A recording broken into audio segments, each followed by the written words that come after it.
Hey guys, Paul here, and today I'm out doing a video on my haversack.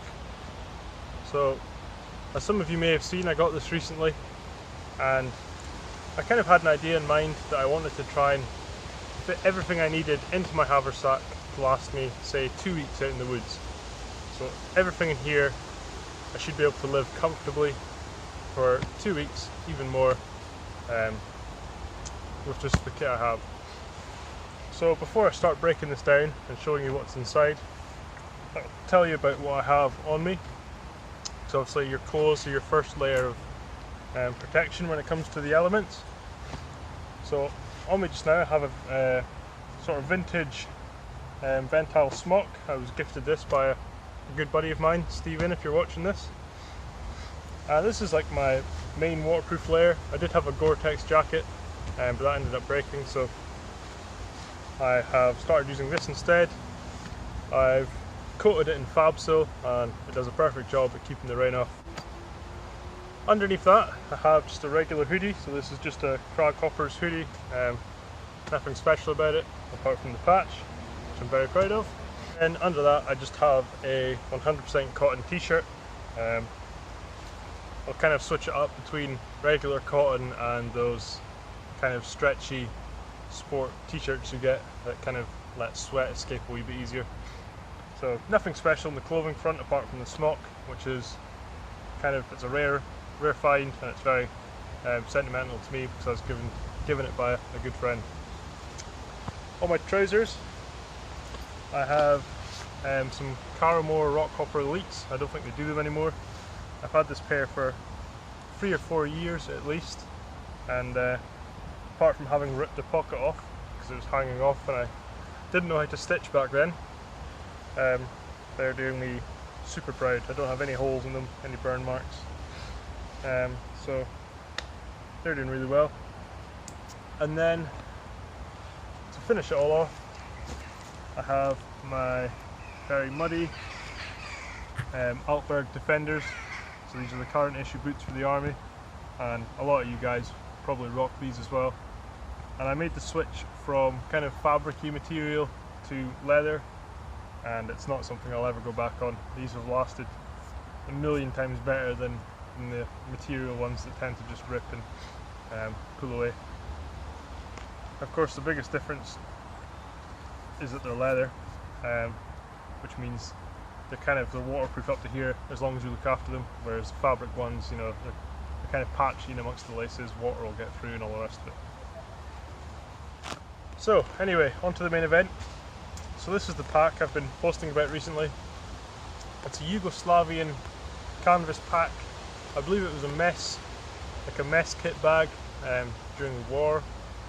I could be wrong on that, but that's from the research I've done, that's kind of the best answer I can come up with.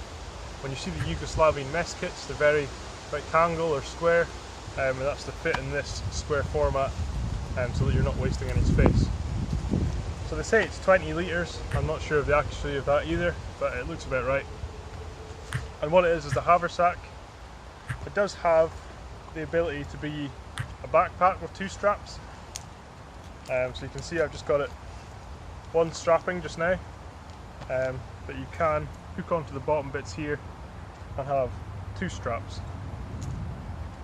But we'll get into that a bit later as to why I've got it the way I have it just now. On the outside I have my 100% wool blanket. This is actually my great kilt. I'll put a picture of that up here somewhere. And it doubles as my sleeping equipment, so I can roll myself up in this and have 4 layers of wool beneath and above and still have plenty of fabric left. It's a huge piece of wool. It's 5 meters long by 1.5 wide, and that's basically my sleep system. I have a pillow in here as well, but we'll get to that. The other obvious thing on the outside is the hatchet. So this is the Wetterling's Wilderness Hatchet. Again, I was given this by a really special buddy of mine, Beard, if you're watching this. It's still my baby, and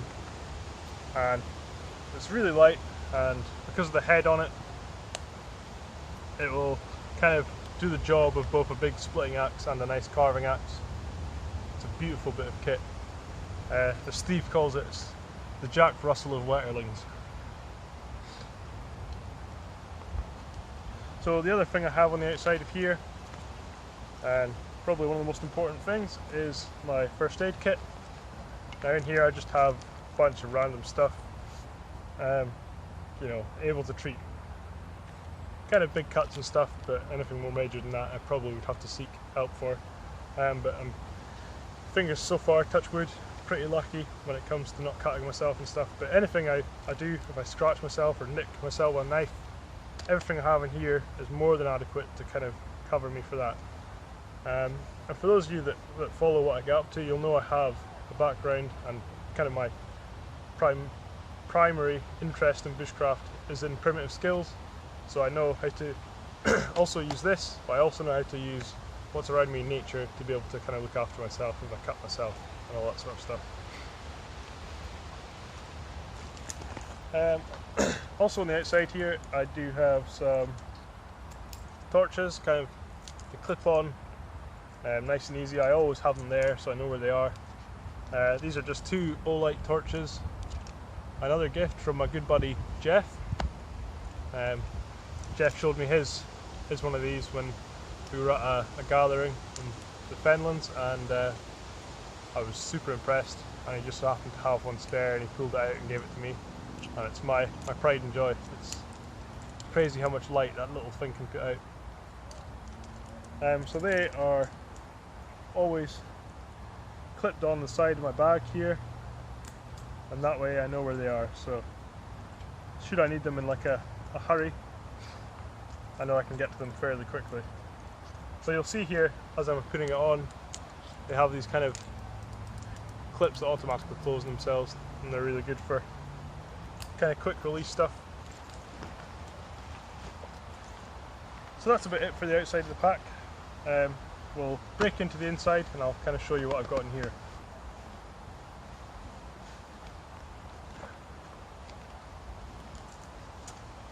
Okay, so this is just one little flap. This is all canvas. It's got a really nice canvas smell to it, and it just folds back on itself, quite a thing. And inside I have my kit laid out in kind of an order that makes sense to me personally. On top here is my water bottle. It's nothing special, just a Craghoppers single wall water bottle with some Gucci stickers on it. And I like having this up here because when this is closed, instead of having to fiddle about with the straps, because the straps can be a wee bit fiddly, I can just reach in the side here and pull this out. The next thing in here, probably the biggest thing, is the tarp. So this is a DD 3x3 tarp. I got this recently from the trade post, and this is the first time I've ever owned an actual DD tarp. I've always bought the cheap rubbishy ones that break or aren't waterproof and all the rest of it. I used to always steal the missus tarp, and obviously she would get very annoyed by that. So I finally got around to getting myself an actual tarp. And I usually use, because it's 3x3, I use the tarp tent configuration. I'll put a picture of that in here somewhere. And that's absolutely bomb proof for me, whether I'm up in the Highlands where there's no trees for shelter or no trees to strap lines to, or if I'm in the woods and I just want a bit of privacy from what's going on outside. So 3x3 tarp, excellent bit of kit. To go alongside that, I have my pillow, just a blow up pillow, and to aid in setting that up I have some pegs and some paracord in here. This is part of my my comfort kit, as I like to call it. It's just a little thing I have. I made this in Uist. I spun and wove the wool myself, and smelling it just reminds me of home. So that's just one of those little keepsakes I like to have in my bag. I use it for sitting my cookska on most of the time.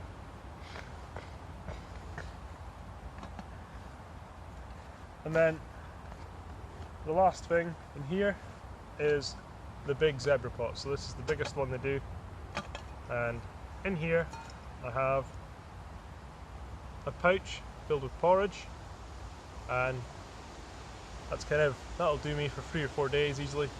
When I say that I would use this for going out for 3 or 4 weeks at a time, what I mean by that is, going out and being able to forage and collect my own food and process my own water. So I wouldn't be taking any of that with me, apart from this, which is basically just a safety measure. But I mean, I can collect stuff and add that to the porridge. I can add berries to it to kind of add a bit of vitamins in there and just spice up the flavour, and all the rest of it. I can make oat cakes and stuff like that as well from it. In here I also have just some spare hanks of paracord. You never know when you're going to need that. I also have this, which is the Phoenix Lantern. I can't remember the exact name of it. CL26R. So I was sent this to test, and they sponsored me and offered me to test this. It's a great bit of kit. Before this I had a big Tesco lantern. It was probably about that big, and it was great, don't get me wrong, but the size of it was unreal. Whereas this one is much smaller. It's rechargeable. It has 5 different modes. You can hang it. It's also got a tripod hole in there, and it's magnetic, so if you're working, say, in a garage or something, you can stick it to stuff as well. Just a really useful bit of kit. Really bright. Got loads of different modes, and I tend to just rely on that for my lighting around camp. Then the last thing to come out of the zebra pot is my Bushcraft, which is nothing fancy. I bought this one on Amazon for like 10 quid, and then just customised it myself by doing some pyro work on it, and that's, does the job perfectly well. So that's it for the main compartment. So when you get the bag, it has a little pouch in here. I don't really use this for anything, but I've kept it in. And it also has a big bottle pouch. So it has a pouch for sitting your water bottle in. I cut that out because it just got in the way, and it kind of didn't really serve much purpose for me. So I just cut that out, and that was perfectly fine. You'll see it also has some buttons here, and in here I like to keep my tools, so the stuff I'm going to be using the most, or that I'm going to need frequently, I have in here. I have a spare knife in here, and a saw, and my ferro rod. This knife is another present I got from Jeff. Big shout out to Jeff. This is probably my most sentimental knife. I love it to bits. And it is a Wright & Son, Sheffield, England, with a custom handle that was done by Beard, the same man that gave me the axe. And that's just a big chunk of steel. Performs fantastically. The handle's super comfy. That's my spare knife, so I keep that in here. It's that rule that goes around, 2 is 1, 1 is none, and when it's something as important as a knife, I like to try and stick to that. So my primary knife is a Mora Companion, a custom that Zed did for me. Check out Zed Shed, he did this for me. Using materials from around my camp, so the antler was from my camp in Scotland, and the pitch was collected from trees around there as well. The blade itself I was given by a friend of mine, David Chard, when I was in Wales. So really good.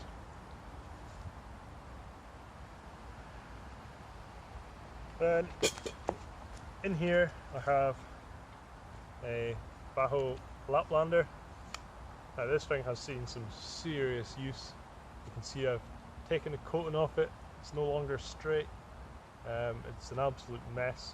I've had this for 3 or 4 years now. I was gifted this by my missus, and it does a fantastic job.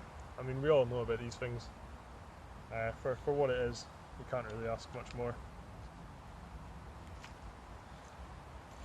And then lastly, my jumbo fire rod. Again, I've had this for probably 4 or 5 years, and I'm not even halfway through it yet. And because as you progress, you learn how to use these things better. I basically just use like an inch on the end now, and that's it. So, fantastic bit of kit as well. I also have a fire steel around my neck, just as like another means of fire that I've got secured to me. So that's about it really. The only other thing is the wool blanket,